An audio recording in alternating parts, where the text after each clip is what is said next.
I have spent many months now looking at the flat earth model and considering the arguments against it, both supposedly scientific and theological.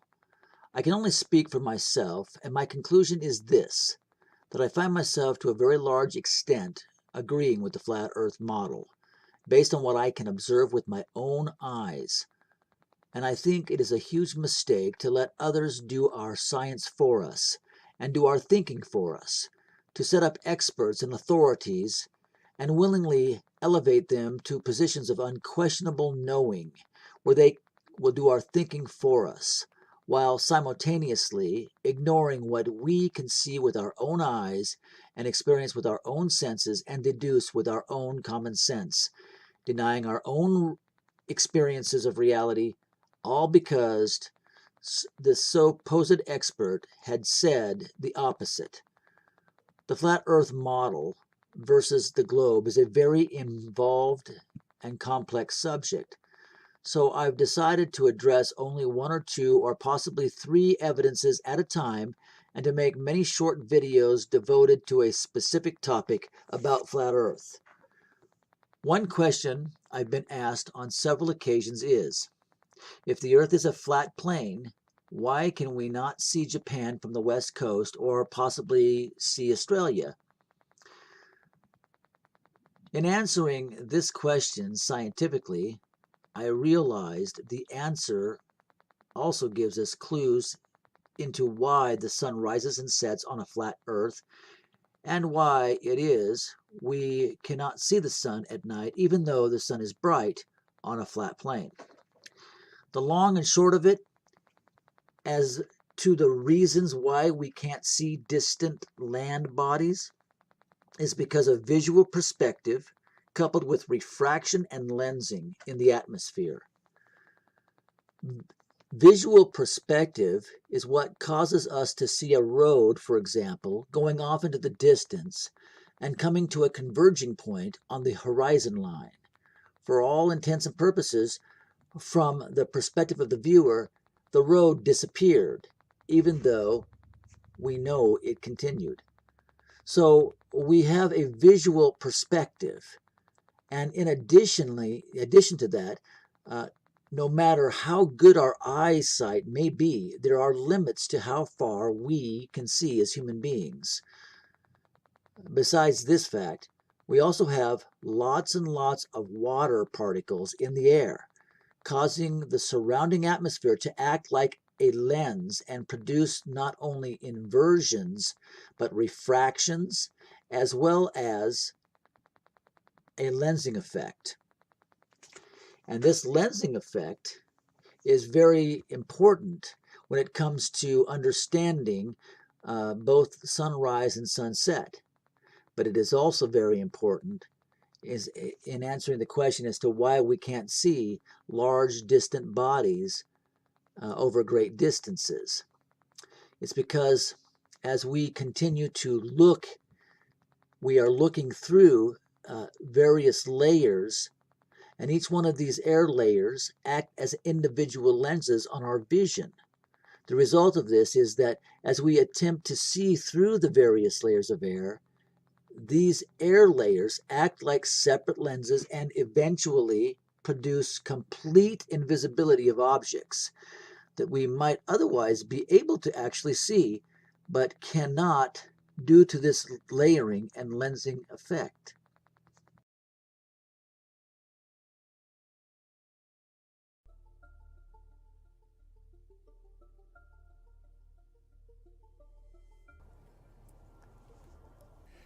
Okay, so no tricks going on. Here's the back of this. There's nothing in between blocking it. But look what happens when I put it about right here. Whoa.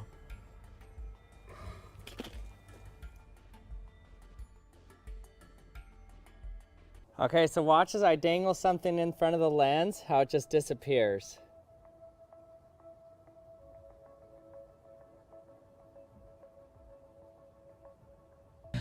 Light rays entering some sort of medium, like in this case water, refraction causes the light to bend downward.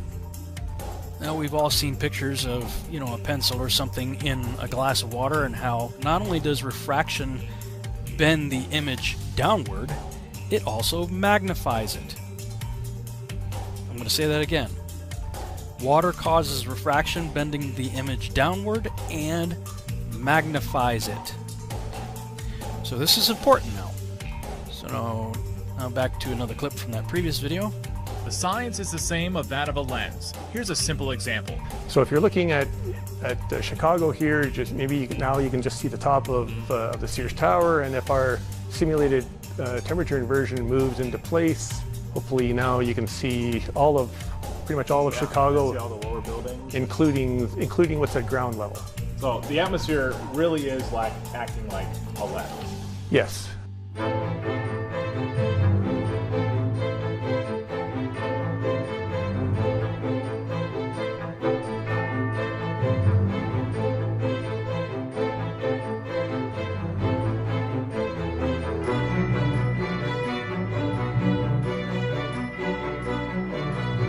The science is the same of that of a lens. Here's a simple example. The atmosphere really is acting like a lens. Yes.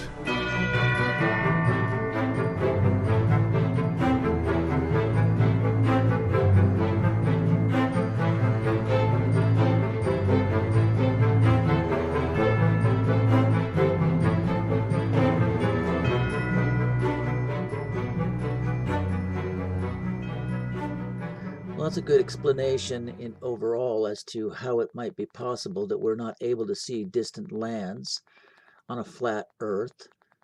And it also explains how we can have a sunrise and a sunset on a flat Earth. Might also, to some extent, explain why we can't see the sun even though it's bright in the sky from a distance.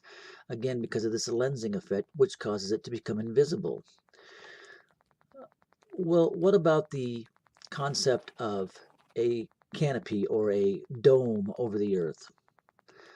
For many claim that there is a invisible glass-like dome over the Earth, that we're more like a snow globe than we are anything else. Is there any evidence for that?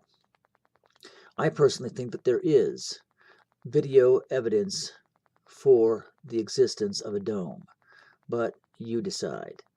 Here is a few clips that to me suggest fairly strongly that there very well could be in fact a dome that prevents us from actually leaving this place. In Job chapter 37, verse 18, picture translation, I grew up in the King James, so the King James says, "Hast thou with him spread out the sky, which is strong as a molten looking glass?" What's a molten looking glass? It's a mirror made out of beaten down metal. I mean, Job comes right out and tells you this thing is hard. Because the thing is, the scientists are literally saying that they're bouncing signals off of the sky. Now, their excuse is saying it's a shell of electrically charged particles, but this seems to be their excuse and their only way to describe what they are witnessing. Because if you think about it with common sense, the air is supposed to be thinner the farther you go up. And so how are they possibly bouncing signals off of the sky?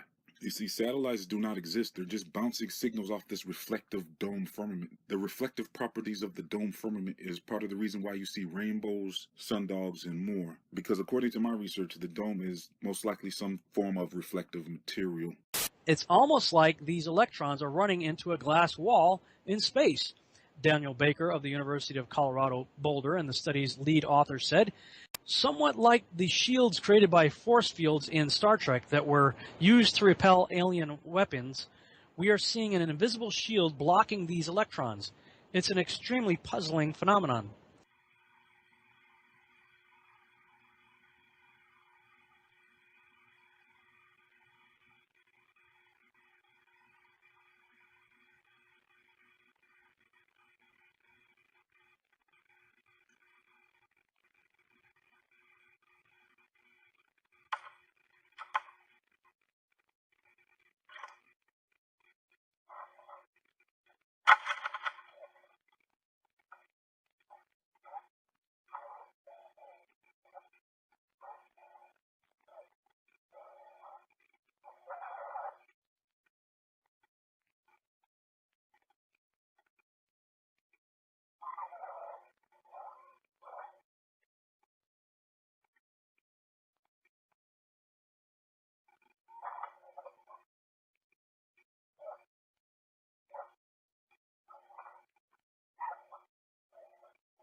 All right, so for those of you that are unaware, this happened last night over Russia.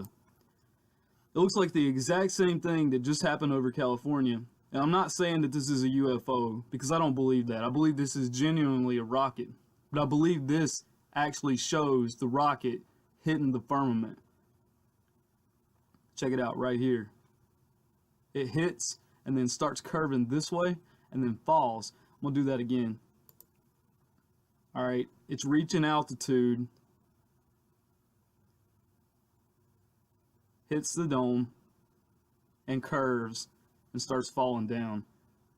So I just want to put that out there. You know, that's kind of my perspective on it. Over the years, I became a believer in the firmament, and I believe this is pretty much proof that there is something keeping us from reaching. See, hits the firmament and falls. Do that one more time. It reaches altitude, hits the firmament, boom, starts curving, turns around and falls. Now on this clip, which was taken at night, you will see this rocket ascending and then hitting something and eventually exploding and then falling back to the earth. So watch.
Again, as you can see, we see that it's definitely creating a huge plume, and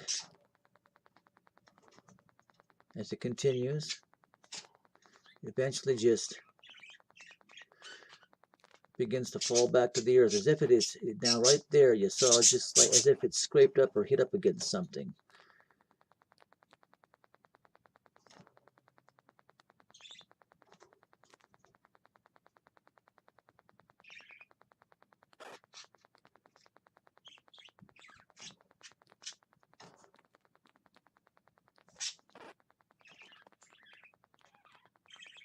And then in the last, there now it hit the dome, and it created a shock wave that could actually be seen because of the smoke that it was already carrying as a result of its rocket and whatnot.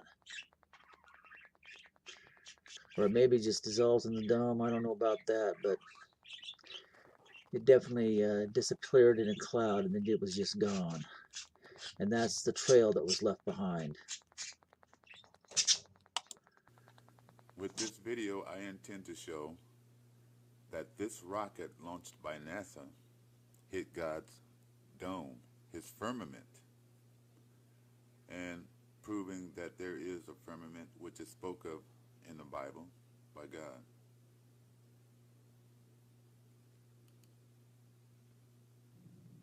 Altitude 32 kilometers, speed 1 kilometer per second, downrange distance 13 kilometers.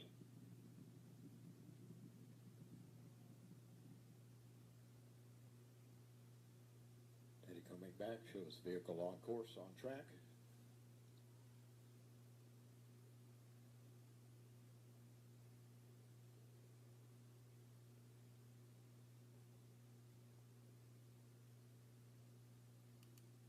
Now let's go back and take an account of what happened here.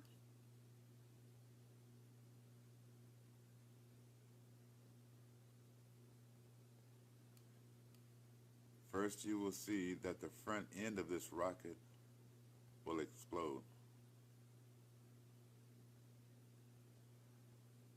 And when I say explode, I don't really mean to literally explode. I mean it made contact with the dome. Because as you can see, the rear end of the rocket is still there intact. You can see the booster at the back end right here.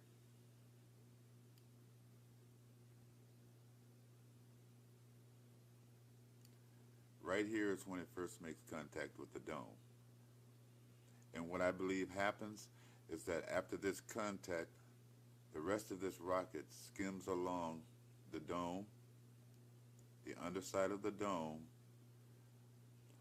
until it disintegrates itself all the way down to this where the fuel is probably carried at the bottom right here, and then explodes. Let's continue.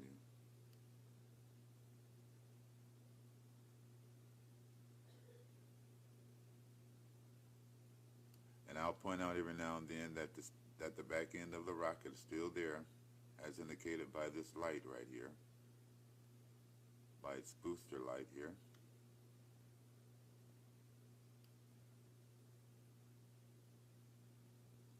And as you'll be able to see clearly throughout the rest of this video up until it explodes, that the main body of this rocket is still intact.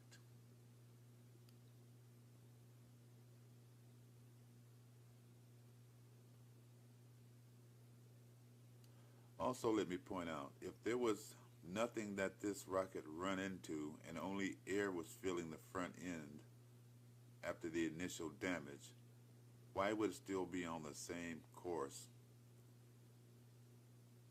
I believe this rocket is skimming along the underside of the dome, and it's remaining there because of the force added to it by the booster at the end here.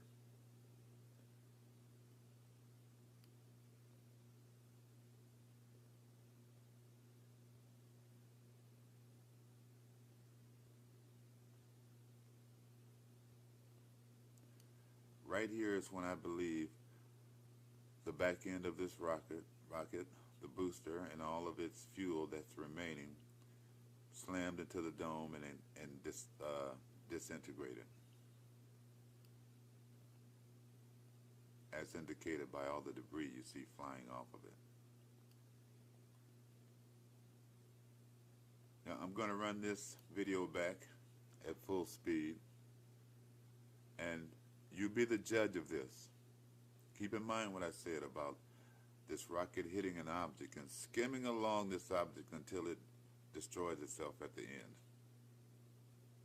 And I'll thank you now for watching.